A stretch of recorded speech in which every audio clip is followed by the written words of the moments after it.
Баршаңызға қайырлы күн. Мен бүгін осындай ауызда еритін гүлді, дәмді хворс дайындаймын. Ол үшін бізге 2 дана жұмыртқа, шай қасығының ұшыменен ас содасы, тұз, 1 шай қасық қант және күркума керек. Бәрін салып осылай араластырып аламыз. Күркуманы өз қалауларыңыз бойынша салмасаңыздар да болады. Мен сары түс беру үшін қостым. Бәрін араластырып болғаннан кейін үстінен ұн салып өзімізге ыңғайлы болу үшін шанышқының көмегімен осылай бірінші араластырып аламыз. Одан кейін қолменен қаттылау қамыр қылып илейміз. Үстінен ванилин қоссаңыздар да болады. Әдемі иіс шығу үшін, дәм беру үшін.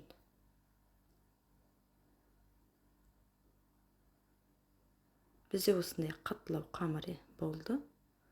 20 минутқа тындырып қоямыз. Бізде 20 минут уақыт өтті. Енді бұны жұқа етіп оқтаудың көмегімен жайып аламыз.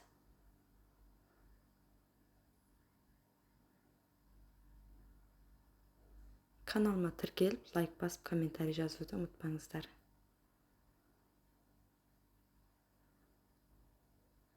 Осылай қамырымызды жайып алдық. Енді бұны 4-5 сантиметр көлемінде осылай кесіп аламыз бәрін.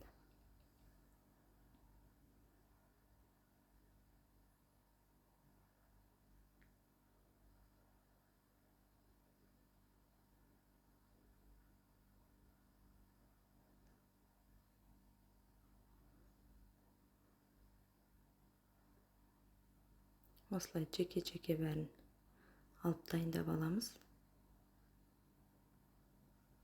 Кесіп болған соң роза гүлдің пішіні шығу үшін осылай арасын 3-3,5 сантиметрде етіп пышақтың көмегімен осылай аз-аздан кесіп шығамыз.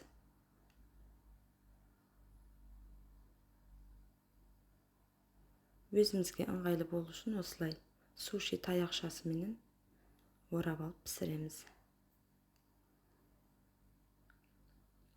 Майымызды қатты қыздырмаймыз. Отымыз кішкене орташа отта болу керек, қатты да мүлдем жайда болмау керек. Осылай тез-тез айналдыра отырып пісіреміз. Ашылып кетпеу үшін 2 таяқшаның көмегіменен осылай 2 бетін аударып отырып пісіріп аламыз. Бір 30 секундтар жеткілікті әдем болып пісу үшін.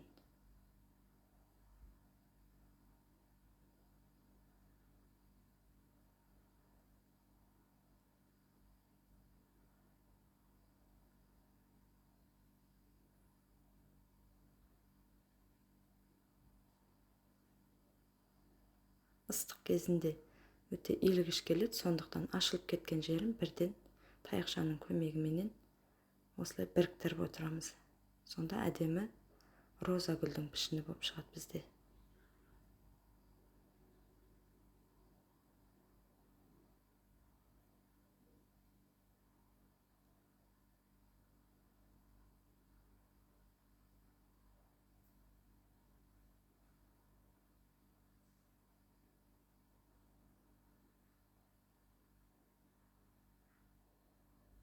Міне біздің роза гүлді хворстымыз дайын. Өте әдемі, кітірлік, кез келген дастархан сән беретін, дәм беретін әдемі хворст. Олай болса жасап көріңіздер.